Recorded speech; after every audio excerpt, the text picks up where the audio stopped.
Hello everyone and welcome to the TradCast, the podcast that connects traditional archery enthusiasts. Today is episode number 10, and on today's show, I'm discussing quality deer management with Ben Williams of Old Tin Cup Habitat Restoration and Enhancement. Grab your favorite cold beverage, we're jumping right in to today's show.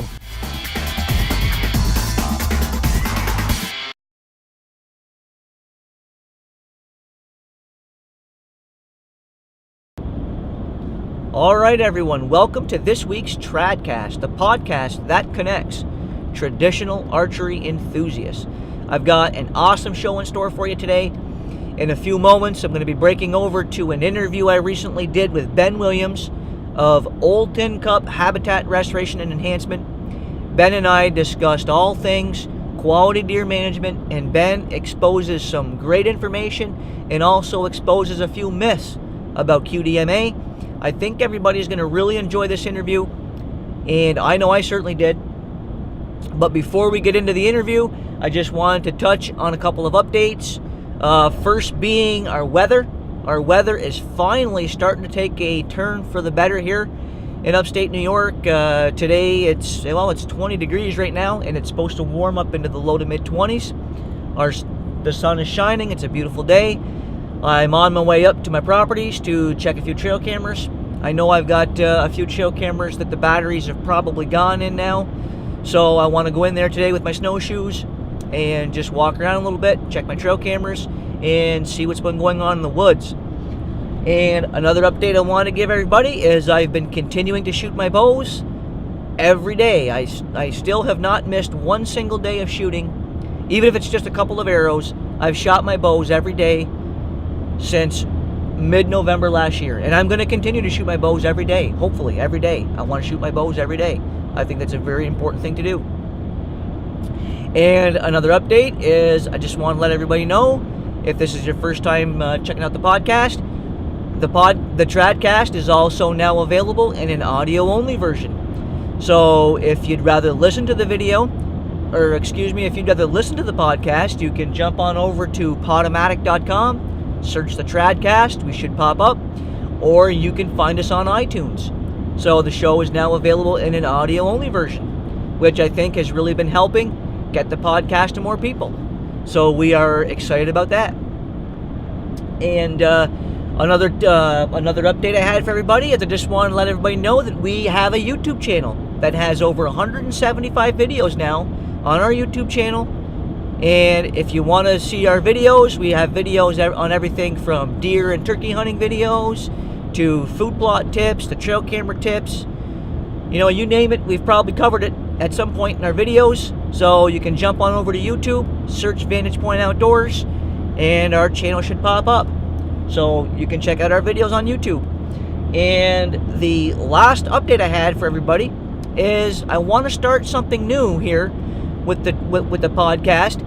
If you know of somebody that you think would make a great guest to have on the podcast here for an interview that you think other people could learn from, rather it be on traditional archery, rather it be on food plots, or wildlife habitat management, rather it be trail cameras, as long as it's an outdoor hunting related theme, if you know somebody that you think would make a great guest and someone that other people could learn from, please shoot us an email at vpoutdoors@hotmail.com, or you can jump on over to our Facebook or Twitter page and you can shoot us a message with that information, and I will do everything I can to locate these people, message them, and see if we can get them on for a future podcast.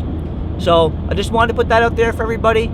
If you can think of somebody that you'd like to see on the show, please let us know and we'll see if we can make it happen.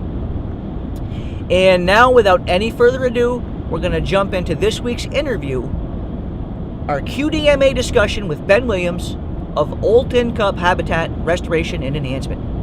I hope everybody enjoys the interview. All right, everyone. Like I said earlier, we've got a special guest on the line tonight. I'm interviewing Ben Williams the owner of Old Tin Cup Habitat Restoration and Enhancement. And tonight we're going to be discussing various aspects of QDMA and how you can implement those fundamentals on your hunting properties. Welcome to the show, Ben. Yeah, great to be here, Chad. I'm really glad you got a hold of me, and this is something I'm real passionate about, so I'm glad to get the word out there about QDMA to people and maybe talk about some stuff that people think are stereotypes with QDMA that aren't necessarily true. So I'm really looking forward to this. Yeah, when I was thinking about, of course, I wanted to do a show on this pretty much since I started the podcast, and I was thinking about, guys I wanted to reach out and talk to about this, and you were probably the first one that popped into my mind. I know I've I talked with you quite a bit in the past, just kind of through messages and stuff, but I realize that you're very passionate about the QDMA side of things, and I thought you'd be a great guest to have on here and talk about that tonight here for the listeners. Gotcha. Well, let's jump right into it then. Absolutely. Well, Ben, the way I wanted to start the show off was have you tell us a little bit about yourself, your hunting background to this point, and your education in relation to QDMA. Yeah.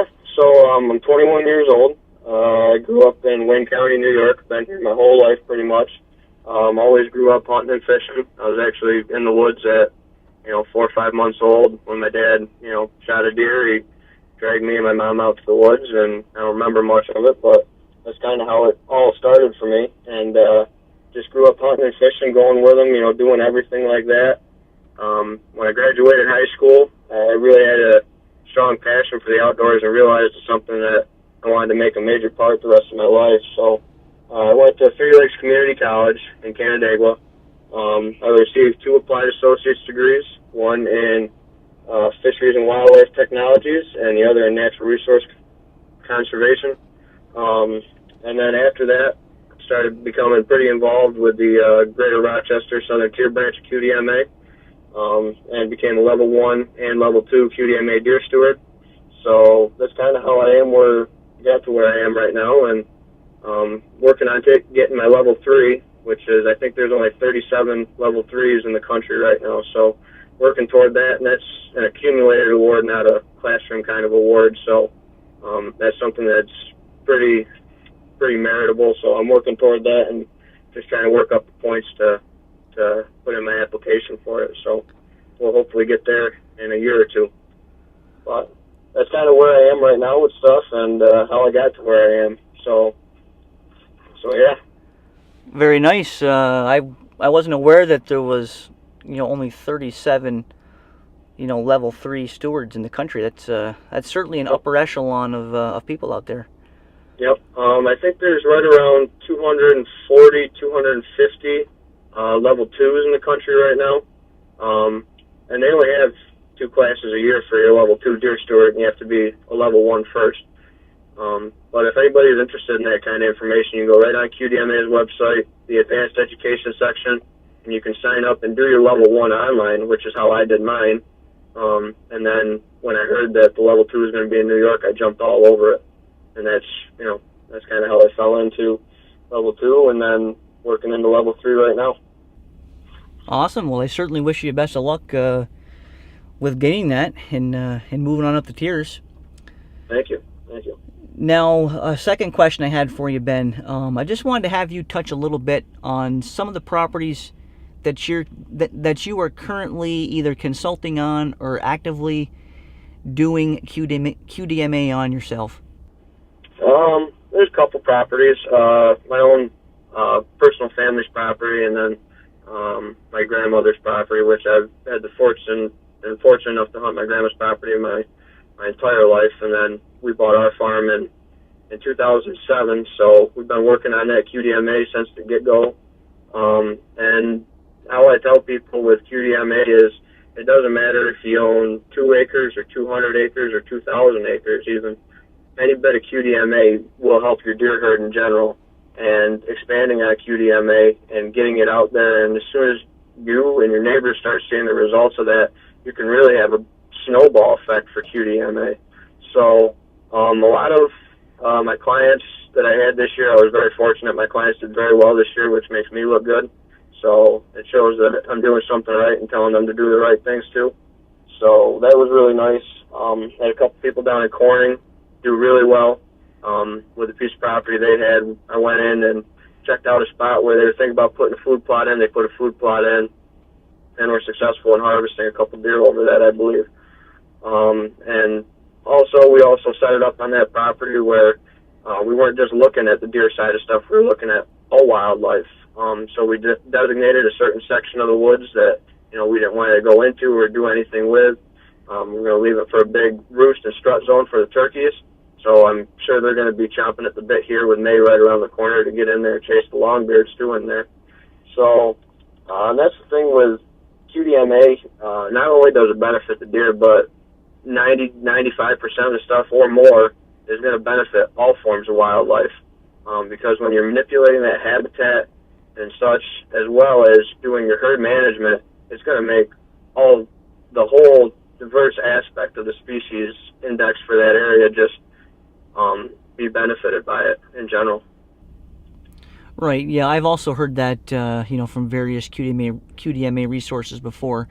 Now, at the very onset of the show, Ben, I heard you say that you wanted to clear up some misconceptions about QDMA, which falls right into my next question I had for you. And I wanted to kind of start things off by having you touch on exactly what is QDMA and some of the basic fundamentals. Yep. So, and this is going to be straight from the QDMA website, and I wrote it down so I didn't say it wrong. QDMA is a not-for-profit wildlife conservation organization which is dedicated to ensuring the future of white-tailed deer, wildlife habitat, and our hunting heritage. So the big thing that I hear a lot of the times when I'm talking to people about QDMA is, you guys are trophy hunters. You guys, all you guys care about is the big bucks. And, it's nice. I'm sure everybody out there that's a deer hunter would like to shoot a real nice buck. But that's not what QDMA is about. I personally shoot way more does than I do bucks because I need to balance the herd, especially in my area. So, and we can touch on that a little bit later. But the four main cornerstones of QDMA is your herd management, habitat management, hunter management, and then herd monitoring. So with your herd management, which is really what I just touched on briefly just a second ago, is getting that buck to doe ratio, where it's at its optimum ratio, so that you have your timely breeding, your timely fawning, and it's also going to shorten and intensify that rut a little bit more, so that those fawns are bred, so that they are produced in the early spring, and you don't have fawns getting drug out into late spring, early summer kind of time of year, where they'll be that many more days behind the fawns that were born before them. So the herd management is the first cornerstone of QDMA, and that's what it's really all about. And in no way have I talked about trophy bucks so far. That's not what QDMA is about. And then the other part of herd management is what QDMA tries to do is pass a majority of 1.5-year-old bucks. Personally, on the co-op that I have that I'm working on right here, right next to our farm, a lot of guys are mostly everybody's passing the 1.5-year-olds, which is amazing. And we even have some people passing the 2s and the 3s and getting them up into those older age classes.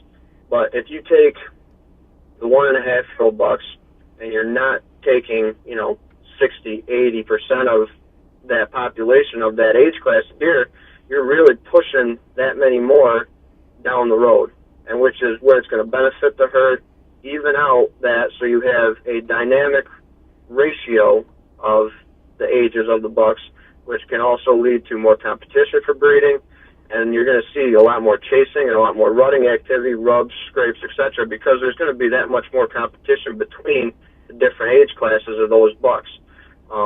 So that's your herd management kind of stuff, and we can dive back more into it a little bit more if you want. But habitat management-wise, you're going to be basically looking at this. Each deer, on average, eats 2,000 pounds of food or so a year. So with that being said, if you have, say, 6 deer on your property, that's 12 1,000 pounds of food that you have to produce just for those 6 deer on your property. So when it comes into the habitat side of stuff, you can look at a lot of stuff on QDMA's website, which is geared toward food plots and habitat manipulations like hinge cutting and stuff like that you can do to benefit that and put more food per acre on your property so you can hold and sustain more deer. So that's the habitat kind of side of it, and I'm doing these kind of brief. And then we have hunter management, which is kind of a wishy-washy kind of subject here, but with hunter management, I'm going to kind of touch on our own piece of property. We make sure that everybody that comes on our property is equipped with a good set of optics, binoculars, scope, etc. So we're really focusing back to our herd management side of stuff, where we're not harvesting our button buck fawns or our younger deer, because we can identify the deer properly and make sure that we're making a good ethical decision, with our shot and with our management objectives in mind. So that's kind of the hunter management side of stuff, is just having those hunters take that extra look and just making sure, based on your objectives, of course, for what you're doing, making those informed decisions on those with the optics provided and your management prescriptions that you think are good for your property. And then finally, herd monitoring, which is kind of limiting for us here in New York. We can't really do a whole lot with baiting or anything like that, or feed stations to really monitor our populations. But a really helpful thing, if you're looking to try to identify how many deer you have working on your property, is observation data. When you're out in the stand, you're going to log your stand hours, and then you're going to go in and say, okay, for every stand hour, I see 0.5 does. And then you can do that to try to put it into a formula, and there's information on this on QDMA's website as well, where you can go in and assess, where your doe population is, your buck population is, and it's not exactly, because you're not being able to do the beta stations and such. So it gives you a rough estimate and idea for doing your management prescriptions for your doe harvest and such. And then plus, if you're running trail cameras, you can identify specific bucks. You can see what kind of age class bucks are in your area, and everything like that too. Plus, you can observe does that have more fawns, and then you can predict and look at your fawn to doe ratio, your recruitment ratio, to see if you do maybe possibly have a predator issue in your area as well. So all those keystones, or cornerstones of QDMA rather, are what really drive the organization. And kind of, again, touching back to it, with everybody saying, QDMA is trophy-based, and no such way is it trophy-based. We're just really trying to focus on managing our habitat and managing our wildlife to make sure that there is a more balanced age structure, so it's going to be healthier herds, and we're going to get through there and we're going to educate hunters and stuff like that about what the benefits are of getting those balanced herds and everything like that. So that's what QDMA really is about. It's not by any means, we're better than you, we're we're better hunters, nothing like that. And that's really the thing that I'm trying to put across the board to people, is that, we are hunters. We're all hunters. And there's no reason for us to alienate or anything like that against one another when there's a lot bigger issues that we should be fighting. So that's kind of the answer to that question. So I don't know where you want to stem off of that one. Well, those are all, very good points, and, it's very easy to see how, each cornerstone, ties into the other. And when you're doing, all four cornerstones, it's going to help, the entire deer herd. And, like you touched on, those bigger trophy bucks, that's just kind of a good benefit, from doing the QDMA. Right. Even though it may not be specifically targeted, for that. But one other thing I wanted to touch on next, Ben, is one thing that I hear a lot of from different guys is, and you touched on it a little bit in the opening, is that a lot of guys think they don't have a big enough piece of property to practice these QDMA principles. I just wanted to have you touch on if there are any differences between practicing QDMA on small scale farms as opposed to larger scale properties. Well, that's a good question, and I've heard that question be asked at numerous seminars, and a lot of stuff like that. Where I've heard a lot of people in QDMA and in the wildlife management side of this industry and stuff like that get asked. And my kind of take on that is, I've seen people be successful on properties that are 30 acres, and I've seen guys go out there on 400 or 500 acres not be successful. But we're not going to really touch into their hunting style of stuff, but we're going to look at why those people are more successful. If you're doing these pieces, and like I said, we're not trying to go trophy bucks with QDMA. It's a nice benefit and everything like that, and if you're really trying to push them into those older age classes, you can possibly be more successful, but you have to realize that your goals have to be practical with what you have as well.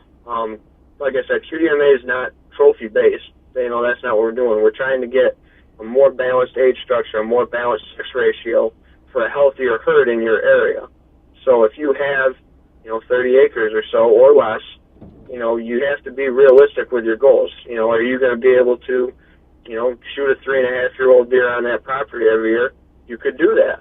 It could be a little easier possibly on a larger piece where you could have more cover, more security, more all that, of course, but not saying that it can't be done. That's the thing with QDMA is you have to keep your expectations and your goals for your property at a realistic state, and then once you can meet your goals, set the bar a little higher, and then a little higher, and do it in steps. Don't expect to, the first year you practice QDMA, you're going to have 4-year-old deer that are going to be 160, 170-inch class deer running around your property, because they don't grow overnight. It takes several years to get a deer into that age class, into that size caliber, plus you got to have genetics and nutrition and all that stuff that ties into it. But the big thing with QDMA is, like I said, it's such a broad organization, and the way that, we put ourselves out there, or are trying to really now especially, is that QDMA, you don't have to necessarily even own property. You could be a leaser that's practicing QDMA, and you're going to benefit the herd in that area.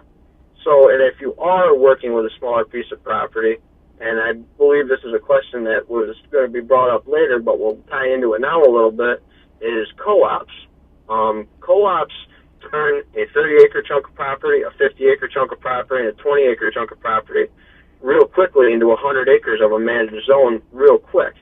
And that reaching out to your neighbors is going to increase your relationship with your neighbors. You're going to be, first name basis, calling them over for barbecues and stuff like that in the summer. And I know not everybody has cooperative neighbors with that, but, you're working on that camaraderie. Plus, at the same time, if you shoot a deer runs across the property line, you're going to have to contact that landowner to retrieve that animal anyway. It's better to have that relationship and be working together to increase the health of your herd. So I think co-ops is really going to be up and coming here in the next several years. I think it's going to be a big push by a lot of people to really try to reach out to one another and work together to really increase the health of their herd and increase their management size. So with respect to it being big or small, like I said, everybody can practice it. We're not a secret club or a secret organization, anything like that. It's built for everybody, and that's what's so nice about QDMA. It's a one size fit all kind of thing. It's just everybody wears the hat a little bit different. So that's kind of the large and small kind of side of QDMA. Well, and those are all excellent points, Ben. And the one thing that I just kind of wanted to add on this, and it's kind of something that I've dealt with here, and I know I've actually talked to you a little bit about this before. And I've got a piece of property up here that I own in up here in the northern zone, and that's a small 45-acre piece of ground. And I mean, I've only owned it now. I think this is my 4th year owning it. And last year or 2 years ago, I actually had a big 5.5-year-old buck that I put anywhere from 150 to 160 on that property, and things didn't work out, and I didn't end up taking that animal. but I had a lot of pictures of him, and my trail cameras encountered him a lot during that summer and during that early fall time period. So, and I just that kind of reaffirmed in my mind that you certainly can have success at holding mature deer around your property if you have the proper environmental factors. Now, this is a property that I do have several food plots on, and it does have a small swamp area, so it does have some of those key features. And I would just want to encourage anybody, regardless of your property size, to certainly start thinking about how QDMA could positively affect your hunts down the road. Right. And like I said too, QDMA doesn't mean everybody's out there trying to shoot a 4.5-year-old deer. Like I said, a lot of people, even in my neighborhood, where we do have a little bit higher deer density down here than you do up there in the northern tier of New York. We have a lot of guys that are still just, if they want to shoot a 2.5-year-old deer, all power to them. If you want to shoot a 1.5-year-old deer, all power to you. The thing is that we're trying to do is balance our herd, and we're trying to limit the take of 1.5-year-old deer. Not eliminate the take of 1.5-year-olds, but just limit it. So we get more and more deer into those older age classes, so we see the benefits to the herd as a result of that. Yeah, excellent point. Now, the next thing I wanted to have you touch on, Ben, is I wanted to have you touch on the harvesting of does and the important role that plays in QDMA. That's definitely, in some areas, a huge issue, because when you don't have your balanced buck-to-doe ratio, you're not going to get that timely breeding. So you're not going to get those does bred in that first estrus cycle. You're going to have them bred in their second estrus cycle, which is approximately 28 days or so, much like a human. So with that, when that fawn, the egg is fertilized and then turns into zygote and then embryo and such, and as it progresses, that fawn that is bred in the second estrus cycle is going to be born 30 days after the doe that was bred in the first estrus cycle. So that fawn is already 30 days behind in growth and development, because she's going to hit the ground, or he's going to hit the ground, almost a month after those does that were bred in that first estrus cycle. So you're going to balance that doe race. You're going to lower the doe numbers so that you're ensuring that the does that are bred, or a majority of the does that are bred in that first estrus cycle for the healthier fawns. So that's kind of the herd benefit behind it. Plus, it's really hard in some places in New York. I know especially to draw a doe tag, because of the way that our zones are divided and everything like that, and our hunter surveys and our take numbers and stuff like that. So, we don't have quite the luxury sometimes of harvesting our does up to what it could be potentially needed for the property. So there is kind of some limitations you have with your doe harvest, but I don't know what it is up by you. I think you're pretty hard pressed to draw a doe tag up there, if I'm not mistaken. Yeah, it's very difficult up here. In fact, we actually don't have, in the northern zone where my properties are at, we do not have a legal doe tag once we get into rifle season. So if you want to take a doe, you pretty much have got to do it during the archery season or during the early muzzleloader, because once the regular rifle season opens up, it's pretty much buck only. So it can certainly be a struggle, like you said, to get those does taken, because you pretty much have to accomplish it up here in the first couple of weeks of the season, or you simply aren't allowed to do it by law. So right, and it does make it difficult and stuff, like you said, but at the same time, if you are seeing, with your cameras and, with your stand observations, that you are seeing more does than bucks, especially, and if you're doing it on a regular basis, you're not going out there one night, 5 does walk through, you don't see a buck. If you're seeing regular basis stuff like that, don't be afraid to shoot that doe. And a lot of people, I know a lot of people have always said for years, don't shoot the doe, don't shoot the doe, don't shoot the doe. But, and I'm really starting to see that, because that's how I was initially brought up. I was initially brought up that, we take 1 or 2 does a year, off of the, 200, 300 acres, whatever we were hunting, total, only 2 or 3 does, for our family, because that was just what we needed for meat. So that's what we took. But, looking at it now, and especially as I'm getting into crunching numbers and looking at the data and stuff like that, I literally have to take upwards of 6 or 7 does off of our property every year to keep that population where I want it, because we have that number of does. So your doe harvest is going to be based off of, what your population is at for does. If you don't have the does per se in your area for whatever reason, they've been over harvested in previous years, you're going to have to look at these trends that you have in your doe harvest and your site observations and such, and make your decisions based off of that. And, feel free to reach out to people such as myself, email QDMA directly and talk to them. They're everyday guys. They're just like me, just like me and you, just like everybody. They're everyday people. It's just they have the luxury of doing this for a living. So feel free to reach out and, bounce stuff off of, some of the biologists at QDMA, and reach out to people, that'll be more knowledgeable with helping you maybe, say, well, if you look at it a little bit differently this year, tell me what you get, and then we'll make a decision. And don't be too hasty to just go out there and start shooting your does, because next thing you know, you have a lack of does, have something come through like a heavy tidal population, and then that wipes out your fawn recruitment, and then you shoot your does, and then all of a sudden you're down to, a handful of does on your property, just like that in like a year or two.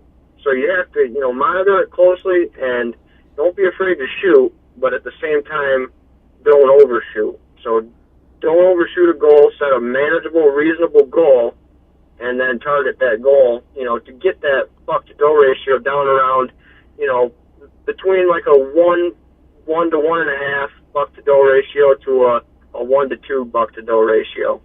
So that's what you're kind of aiming for, so you can get those does bred, like I said, in that timely fashion. Right, like you said, I mean, it's all about, finding that balance, for what you're, and every property is different, like you said, from environmental factors to, predators. I mean, there's a lot of factors which go into, a fawn or a doe population within a given area, but, you got to work, with your neighboring landowners and just, find that balance which is best for your property. Yep.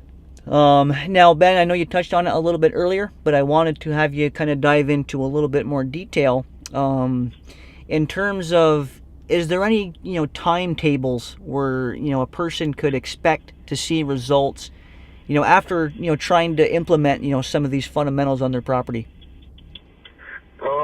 That's actually a really good question. That's one that I haven't really heard that much of, so it was a little bit difficult for me to try to decipher this one when you shot me these list of questions earlier on. But with QDMA, you can see results in, maybe even your next hunting set. If you're looking at it and you're doing your manipulations this off season, you could already see the benefits by touching on your habitat, management side of stuff. You can see the benefits in, less than a year's time, or if it's a hunting season, the next following hunting season, you could see the results of passing younger deer. Or if you're shooting your does and get closer to that, ratio for your buck to does, you can see that increased rutting activity, that chasing, that really intense thing that gets all of us deer hunters going. You can see that in, less than a year, like I said, if you're doing these different things like habitat work, and hunter work too, where you can be limiting your take of younger bucks, if that's your objective, or at least not taking those younger deer, the fawns, especially your buck fawns, because at that stage of his life, he is, probably 50, 60, maybe 70 pounds. You're not going to yield a lot of meat off of that deer either. So properly identifying your antlerless deer, and being able to properly identify them, like I said, can help you, like I said, push those deer into that age, those older age classes to balance that herd out better. So with the results of QDMA, and the time frame kind of idea, is just looking at it and doing what you can. And I know everybody's, got full-time jobs. Everybody does, got families, everything like that. But if you do just even a little bit here, a little bit there, you're going to see the benefits of it. And when you see the benefits of your hard work, whether it's taking more does, putting in a food plot, going in and clearing out some travel corridors to funnel deer past your stand, if you're successful with those management things that you've implemented, you're going to feel, beyond happy when you see the results of all your labor pay off. So with timetables for QDMA, it's kind of, what end of the season you're working on. If you're working on this time of the year, start planning for next season, and you can start to see benefits of doing that habitat work, because QDMA isn't all about passing deer or doing this. It's about, like we touched on, the 4 cornerstones. So you can see results, like I said, little as 1 year. And then farther on, as you progress, and if your goals change, you can, adjust accordingly with that too. Awesome. That's a good point, Ben, and it actually, just kind of had me thinking about something.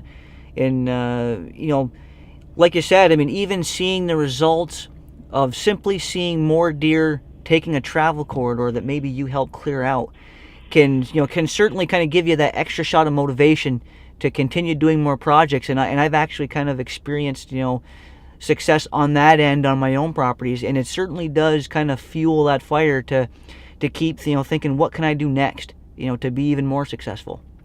Right. So, right, exactly. So great point there. And another thing that I know we wanted to dive into further, and I talked with you about this before, before tonight, but I wanted to have you dive deeper into the co-ops that you had mentioned earlier. Co-ops, there's a couple key things, and I actually just went to a seminar and met a guy who down here in Yates County, which is a little bit more south of me than I am. I'm up more toward Lake Ontario on the southern side of that. And then south of me, he did a very nice presentation on co-ops, so I'm going to kind of take off a little bit of what he told me and his experience of running co-ops.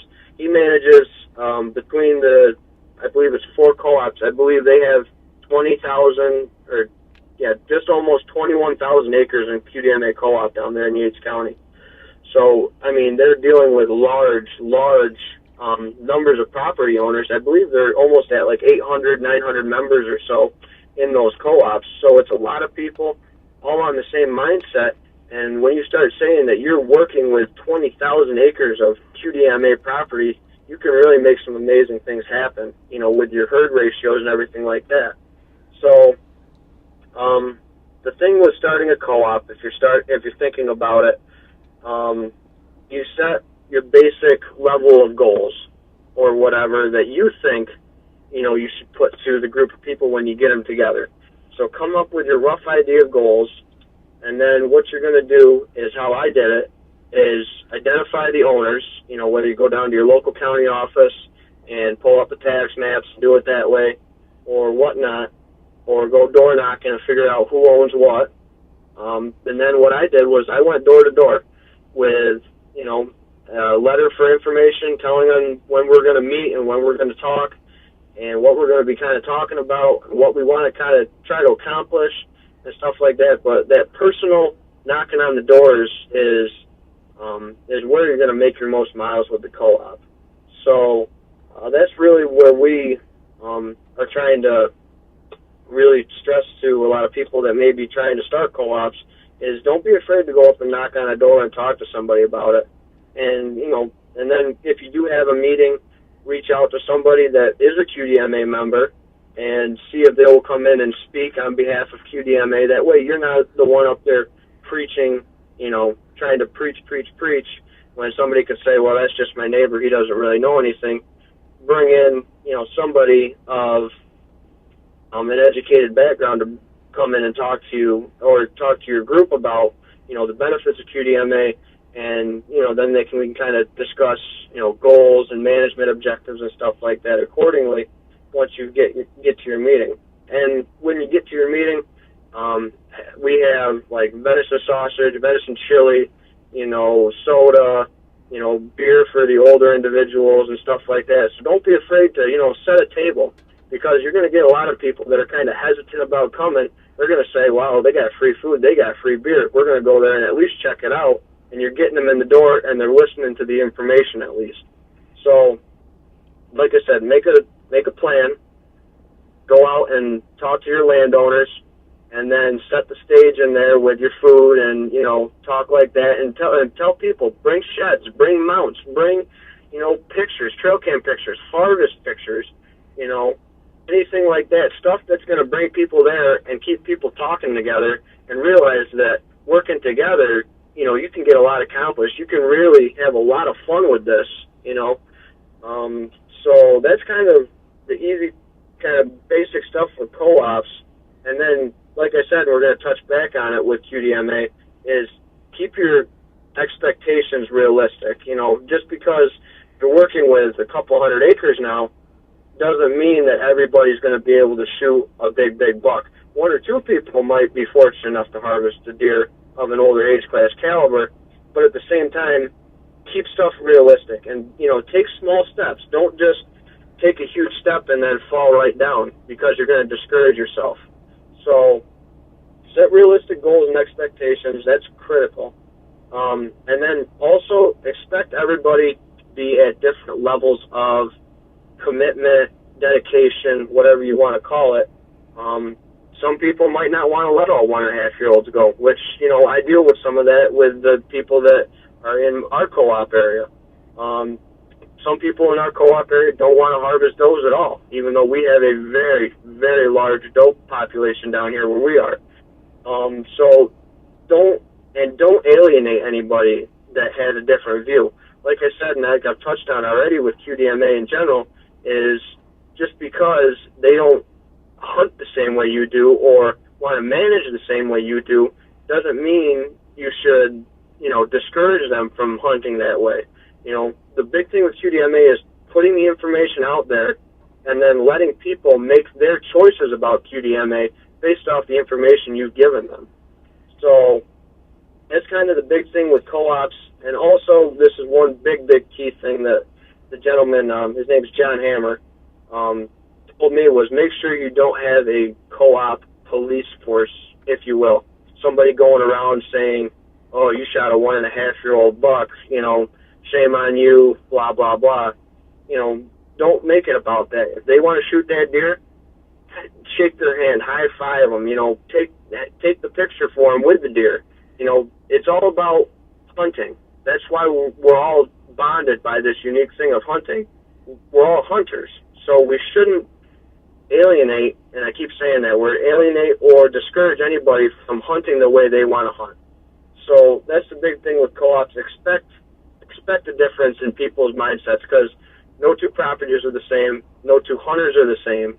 So don't expect everybody to see eye to eye, especially starting off the bat.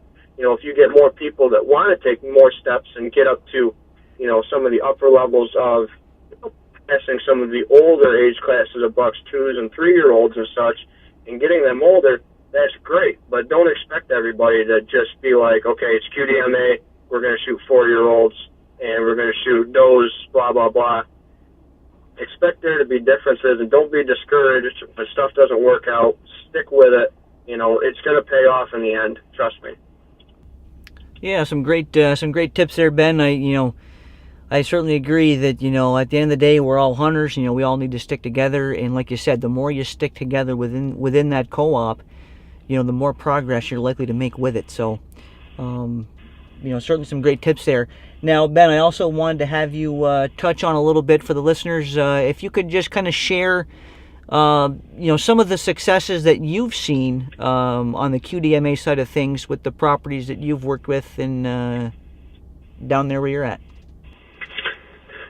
Well, I guess the biggest thing for me was back in 2002. I had never heard of QDMA, nothing like that. I was, and this is what kind of started me with the whole kind of obsession with deer and stuff like that, was we had a piece of property that we leased that is on the far east side of our co-op now. We're over on the west side of stuff, where our farm is located that we bought. It was like 2002, I think. I got a knock on the door. It was my dad's friend. His name's Ed Bailey, and he says, You got to come out here. You got to see this buck. So I said, okay. I'm like, I'll go upstairs. I'll get Dad. His son shot a 184, and that was the big kind of eye opener for me in that area. That 180s. I was thinking that's Iowa, that's Kansas, that's whatever. And also, I'm going to put that out there because it could be realistic for your area, but don't expect it to happen every day. So, like I said, that's 2002. The only time I've seen a deer of that caliber reemerge in this area that we are located in was this past shed season when I found a 174 on our personal piece of property, probably about a mile from there, from where that buck was harvested. So you can grow big deer, and you can grow big deer in New York for sure. And that's the thing with QDMA is those deer will be out there, whether you practice QDMA or not. But when you practice QDMA, you're getting more deer into those upper age classes, so more deer could reach that potential. So, I mean, I've been fairly successful harvesting some pretty nice whitetails. I've harvested several, 2-year-olds, 3-year-old, and I even had one 4-year-old buck. But other than that, I really started pulling jawbones and stuff like that out of our deer just because I wanted to go to the biologist for Region 8 and say, hey, what's the age of this deer and stuff like that. And I thought it was interesting. But now kind of looking at it, I'm really wishing my dad kept a lot more of the jaws when I was growing up. But, again, we weren't really in that mindset at that point. So the oldest deer that we know of, buck-wise, that we have in the house is a 9-point my dad shot back in 2009. He was 5.5 years old, and I actually was fortunate enough to pick up the sheds off of him the year before that. So we were able to match him up after he shot him, and that was, an awesome, awesome feeling.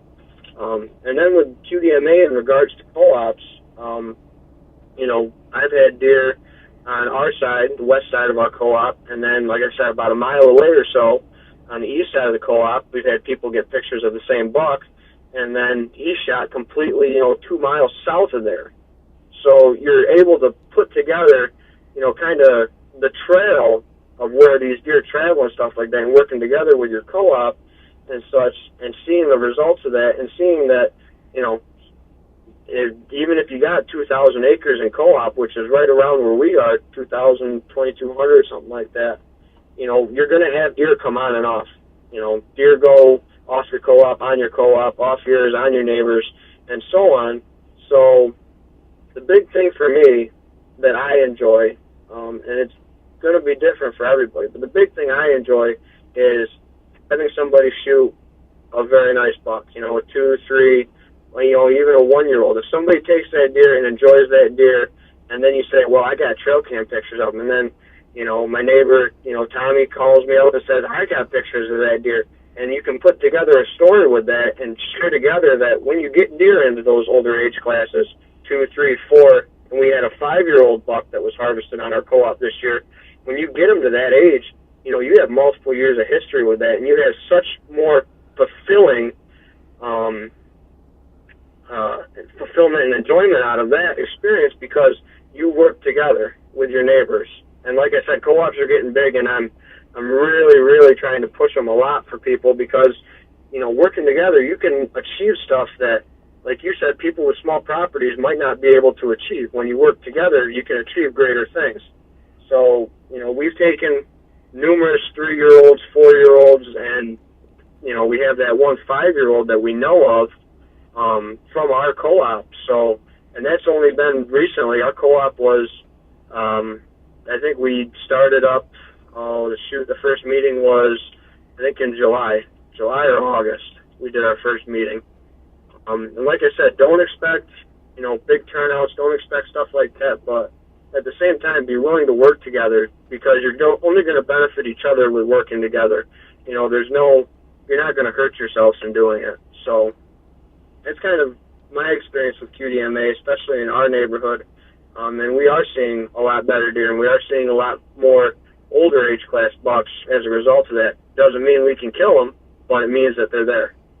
So So that's kind of where we are with QDMA over on this side of stuff. And, just because it works down here, I'm very confident that if you work together and you work hard enough, you can make it happen where you are too. Yeah, I agree, and I think like you mentioned, the co-ops is kind of the area where, like you said, everybody, regardless of how much property you own, if you can get enough guys on board, it's something where you can really start seeing some tremendous results from. Now, Ben, I also wanted to have you touch on a little bit in your opinions. Where do you think the current state, and this could be from a nationwide perspective, but in your opinion, what do you think the current state of QDMA is, and where do you think it's heading for the future? QDMA is definitely growing. I was fortunate enough to go down to the Harrisburg show, as I'm a branch with a volunteer with the Greater Rochester Southern Tier Branch QDMA. I got an offer from the Northeast director to go down there, and he asked me if I'd be willing to volunteer at the QDMA booth down there. And we signed up 250 members. I believe it's the people that come through that show is upwards in the tens of thousands of people that come there. So only out of that tens of thousands of people, 250 people signed up. So if you're looking at it from that standpoint, we're not doing so good. But if you're looking at it from the standpoint that we had probably over 1,000 people at least, stop in front of the booth, talk to us, or, take that extra couple seconds to look at it, it doesn't matter because you're putting that QDMA thing in their head going, well, okay, what is QDMA? So maybe next time around the show, and we had numerous people come back around and say, I walked by the booth earlier, I didn't really know what it was about. I picked up your little informational card, read it a little bit, and he's like, I came back around and I want to see what you guys got for information. I want to know what you guys are about. So it is growing, but like I said, we're trying to, and I'm really trying to push this. Like I said, we're really trying to get away from the stereotypes of QDMA that we're just after the big bucks and we're just after that trophy animal and stuff like that. And that's not, like I said, what QDMA is about at all, as we've discussed through this whole thing. So, and this is the numbers that I have right now. It's approximately 2,300 QDMA members in New York State. So that's when you say 2,300 people, that's a pretty good chunk of people. But if you put that with the number of deer hunters in New York State, which is 700,000, if my numbers are correct from the DEC website, that was their recent number, was approximately 700,000 hunters in New York State. That is 1/3 of 1% of all hunters in New York State are QDMA members. And if you look at that, that is a shock to me. That is a shockingly low number. So with this, I hope to, with this podcast and everything like that, and working with you with this, I really hope we can push, if we push one more member out of this, it was worth it. So that's what I'm really trying to do. I want to expand QDMA, break down the stereotypes that we have, and push QDMA to grow at a faster pace than it's already growing. Because it is growing. Every day that we sign up a new member, we are growing. So that's the big thing with it in New York. And that number really shocked me when I broke it down. 1/3% of all hunters in New York are QDMA members. And if you get into some of the organizations like Ducks Unlimited and the National Wild Turkey Federation, I think the National Wild Turkey Federation is 20% of all turkey hunters in New York or so nationwide. I think that's a nationwide figure. About 20% of all turkey hunters are NWTF members. So they already got us blown out of the water. And if you get into the Ducks Unlimited side of stuff for duck hunters, you're talking 40-50% of all duck hunters are Ducks Unlimited Ducks Unlimited members. So our organization really kind of needs to break down the stereotypes and stuff like that, and those barriers that we have, and establish that we are a conservation organization, designated to, whitetail deer hunting, and really looking at all forms of the management side of stuff to keep, our herds at a good, healthy standard.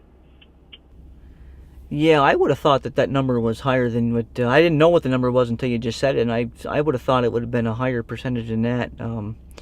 But, like you said, I mean, like the old saying goes, Rome wasn't built in a day. And, Right.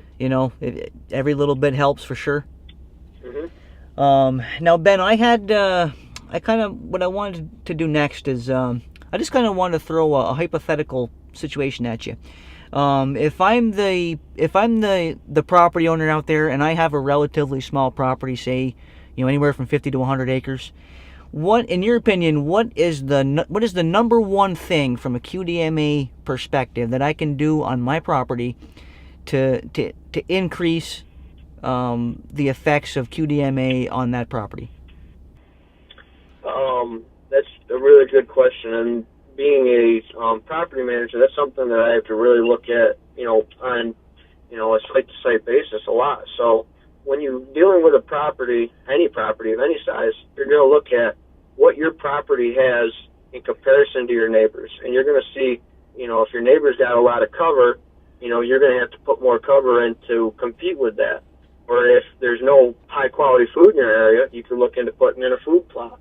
You have to look at what's around you, look at the big picture of stuff, and figure out in your area or where you can pull stuff off of your neighbors and stuff like that. We are working together, but at the same time, we're all trying to, harvest more deer or harvest our number of deer. So you're looking at, where you can improve your property to make it more diverse and more attractive to wildlife. So like I said, look at the big picture of stuff, and you're going to make some decisions based off of that. So a big thing kind of where we are a little bit is there's not a lot of standing or running water. So this year, we've already put in a couple plans on our property to have a guy come in and we're going to dig some ponds. And we're going to see if that makes any difference. Plus, we're going to plant millet for the ducks and turkeys and stuff like that and corn around there and flood in areas so it benefit all forms of wildlife while we're trying to keep water on the property for the deer, say if we have a drought year or something like that. Plus, that water, is going to keep them hydrated and stuff. So, and they don't have to go, 2 or 3 properties down to get a drink of water. They can stay right there and get a drink of water. So it's diversifying your property enough so you have a little bit of everything, but it's still got a little bit more pop, a little bit more attraction than your neighbor's piece or the pieces around your property. Excellent tip, and I can certainly see where that would certainly help everyone's chances out there. Now, Ben, I also now you are the owner. I know you started up your own business called Old Tin Cup Habitat Restoration and Enhancement, and I wanted to have you tell the listeners out there a little bit about what you've got going on with that. Well, I started it just last December, actually, so December 2014. So I've been, working as a business for a little over a year. And just like anything else, like you said, Rome wasn't built in a day. My business isn't going to be built in a day. So I'm really trying to grow and expand and stuff like that. And whether this ends up being, a hobby that I enjoy doing, supplemental income for me down the road, or if I end up making a living out of doing this, it's still something I love doing. It's something I have a true passion for. I love getting the text from my clients and stuff like that and saying that, we shot a nice buck, my wife harvested her first deer, her first doe, the stuff you were saying was really working for us. That's the big joy I get out of it, and that's what makes this so special to me is I can help people and I can make a difference with people in the way that, their success and the way that they hunt and where they're hunting and changing that to make them more successful. So that's the big thing I get out of doing this business. And I'm really, really enjoying it a lot. And I'm actually doing my first show. I'll be down at the Twin Tiers Expo down there. I believe it's in Corning. I think Corning, Elmira area down there. It's the Twin Tiers Expo. You can find them on Facebook and such. I'll be down there. I'll have a booth set up and everything like that. And I'll also be doing my first official seminar down there as well. So I'm trying to get out there. I'm trying to talk to people and, get my name out there, but also reach out to more people that I can help. So that's kind of, where I want to stand with Old Tin Cup. And, right now it, puts a couple dollars in my pocket. So, and I get an enjoyment out of doing it. So that's, like I said, wherever it decides to grow or go with how stuff shakes out, I'm going to be happy either way. So that's the thing. I'm, not, I want to work with everybody I can, work with your budget the best I can and everything too. So I'm very approachable and workable with whatever you want to try to do. We can get it done, whether we got to do it over several years or we can try to do it in 1 or 2 years. We'll figure it out, and we'll figure out the best way to do it with what you're working with, property-wise, budget-wise, and etc. So, but like I said, it's something that I really, really enjoy doing, and I have a true passion for. So, I love it, and I'm gonna hopefully enjoy doing it more now that I definitely got a few more clients than last year, and they're chomping at the bit to get out there. But there's just about 3 foot or better snowing everywhere in New York, so getting out there and looking at properties to start the year really isn't advantageous at this point. But I'm looking forward to a little bit of snow melting, a little bit of green up, and getting out there and helping people out. Awesome. Yeah, I think we're all ready for spring at this point, Ben, here in New York. But the one thing I'll add to that is, I've known about you for the last couple of years now, and and that's one of the reasons why I had you come on this podcast here tonight. Is your passion in this field certainly has not only stood out to me, but I'm sure it's also stood out to other people out there. And your passion for the QDMA side of things certainly is very apparent. And you obviously know what you're talking about. And for anybody out there listening to the show tonight, I would certainly recommend getting a hold of Ben, and he'll do all he can to help you out in your properties. Mm-hmm. Now, Ben, I had a couple questions. I put a question up on Facebook, and I had people ask a couple questions that they wanted to ask you about QDMA, so I got 2 for you. The first one is from Teddy Clark, and his question is, what is optimum buck-doe ratio? And he also wants to know which food plot blend has best nutritional value to deer in the QDMA's opinion. Those are 2 really good questions from Teddy. Buck-to-doe ratio, like I said earlier, is about a 1 to 1.5 to 1 to 2. Like I said, to get those does in your area to be bred as early as their first and second estrus cycle, so you're not getting fawns bred until later times of the year, and they're dropping later and being that much more behind the other fawns. So like I said, 1.5 to 1.2, somewhere in that ballpark, and it's not going to get exactly a perfect buck-to-doe ratio or whatever, but if you're working toward that, you're doing the herd a favor, definitely. And then the food plot blend kind of stuff, everybody likes different food plot stuff, so that's a really, really difficult question. There's a lot of species that are definitely more beneficial at different times of the year and are more preferred. Soybeans and stuff like that are very much preferred in the summertime, and then once they brown down until late winter, when you get the late winter, if they are still standing soybeans, if they're a food plot that you planted yourself, you're going to get revenue back, or kind of equity back from them for feeding your deer late season, but you're kind of not getting a whole lot on the in-between. So with the food plot blend being more nutritional, and if Teddy wants to, feel free to reach out to me, and I can help him with any questions that he may have.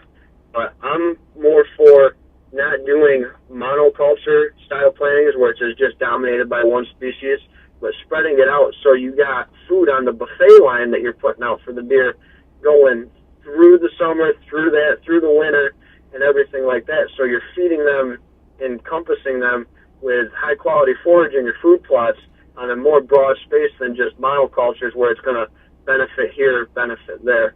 So that's kind of the thing with food plots. QDMA doesn't really stand behind any specific food plot blends or food plot species. Like I said, it's all about diversifying and putting so much different things on the buffet, because when you go to a buffet, you don't want to just eat one thing. You want to get a little bit of just about everything, and that's exactly how deer work too. And the big thing too with food plots, and everybody wants to do food plots, but don't neglect your native browse species. there's so many native species and stuff like that of plants that are actually preferred and favored in some times of the year over some of your food plot species. So, don't be afraid to get out there with, a plant ID book and look at some of these plants and do some research on them and figure out and look and see, wow, deer look like they're eating this, what is it? And then you can go in there and you not only are, saving money with not doing as many food plots potentially, but you're looking at different stuff saying, well, maybe I got a good stand of briars here, and they really like these briars at this time. So, put a little lime fertilizer down, bump those briars up in their nutritional and acquirable nutrients and benefit them, throughout. So, and a lot of us are on the budget too, so it definitely helps with saving a little bit of money, looking back at like kind of the native browse kind of stuff. But at the same time, with the food plots, make sure that you keep stuff kind of spread out with the availability and with the preference. So, don't be afraid to do mixes, do blends, do stuff. As long as you're not overseeding. Overseeding is basically the number one, and weed control are like the two big killers in food plots. So make sure you're doing that and, putting all that stuff on the buffet for the deer. So there's not really a preferred, food plot species. I plant a little bit of everything, and a lot of guys plant a little bit of everything. So I think that you'll see more success with planting a little bit of everything than just one big stand of one species in particular. Very good. And the second question then came in from Hunter Miller, and Hunter Miller's question is killing spikes good for the herd in terms of genetics or bad since they are young deer? I've heard stories that a 1.5-year-old deer should be a 4-point. A lot of that, that's a good question too, and that's actually a question I got in a pretty, I wouldn't say heated, but the guy definitely had it was dead set that there should be a 4-point minimum for antler restrictions on a side, and every spike buck should be shot and hung your doe tag on it. That's how that guy, saw spike bucks. He saw them as inferior deer and stuff like that, which isn't true in a majority of cases, and there are exceptions to every rule when it comes to deer because there's so many of them, and there's so many chances for different combinations of genes and stuff like that. I know somebody personally that harvested, I believe, a 6.5-year-old whitetail. This is what I've been told, a 6.5-year-old spike whitetail. And it happens. Not every deer is the same. Not every deer has the same potential.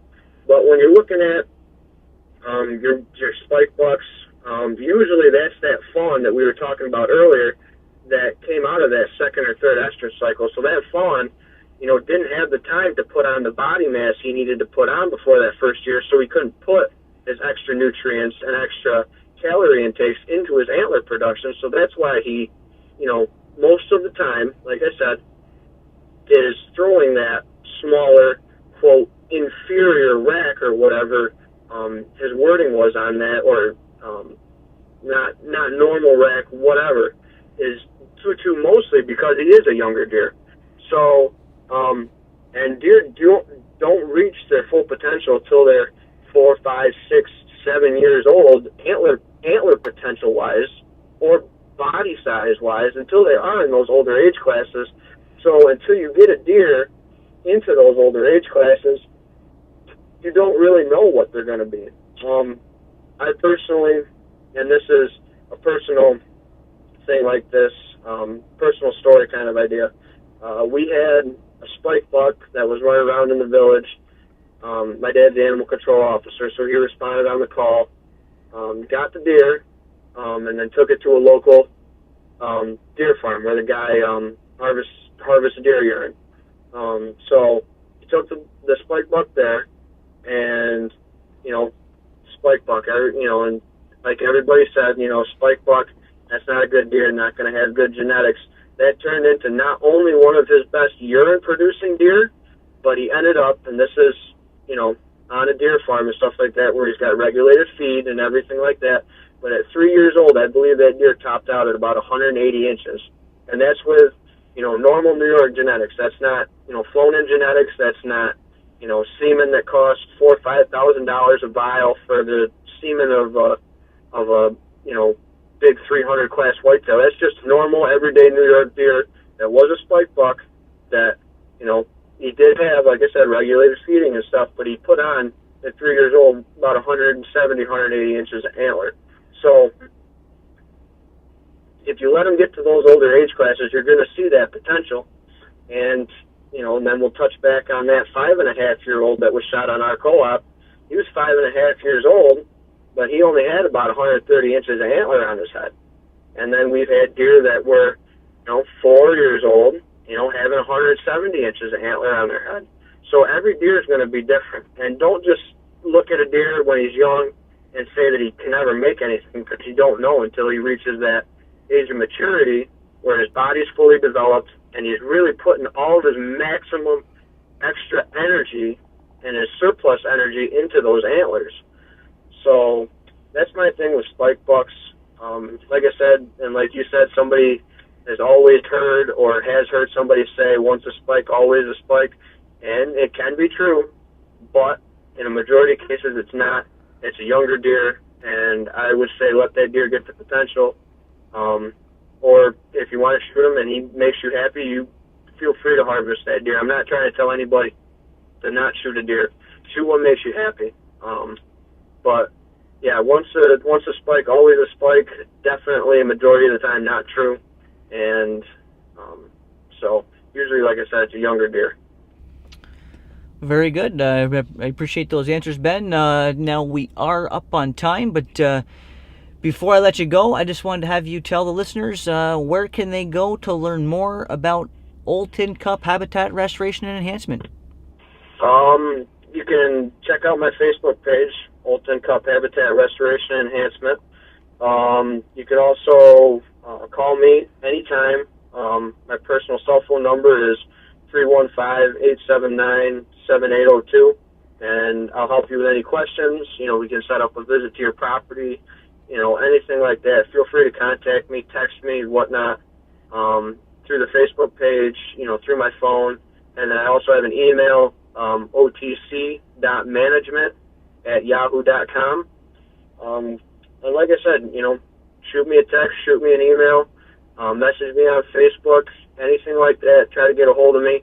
I'm working on a website right now, but it's not quite up and running yet. So hopefully that'll be getting done here fairly soon, and that'll be another avenue to get out there. And when I get that information, I'll put it up on Facebook and whatnot, and that way it'll be out there for everybody to know. Awesome. And just so everybody knows, I'm going to be including links to those avenues to get in touch with Ben. Those are going to be in the show notes here of the show. Ben, when you get that website up and running, shoot me the info, and I'll edit those show notes later on down the road for you. That'd be great. Yeah. No, I appreciate you taking the time to share all that information with us. Yep. I appreciate you having me out, and like I said, if we can make one more QDMA member out of this, it was definitely worth the time. Plus, it was great talking to you. Yeah, I agree. This is actually our first time talking on the phone together, and you'll have to keep me up to date on how your 2015 season goes. Yep, for sure. Okay, well, Ben, I'll talk to you later. Talk to you later. Okay, thank you. Yep, bye. Yeah, bye. Alright guys, well there you have it. A look back at my recent interview with Ben Williams at Old Tin Cup Habitat Restoration and Enhancement. I certainly learned a few things from this week's show. I hope everybody else enjoyed the show and learned a few things that you can apply on your hunting properties this season. And if you have time, jump on over to Facebook and check out Old Tin Cup Habitat Restoration and Enhancement. Give it a like. I will be leaving a link in the show notes to Ben's Facebook page. And another thing I wanted to mention before closing the show is if you've been watching or listening to the podcast, and if you enjoy what we're doing, please jump on over to iTunes and leave us a review. It's going to be a great way to help other people locate the podcast and help us expand our audience and get the podcast to more people. And as always, I want to thank everybody who took the time to tune into this week's show. I've got another awesome show in store for you next weekend right here on the TradCast.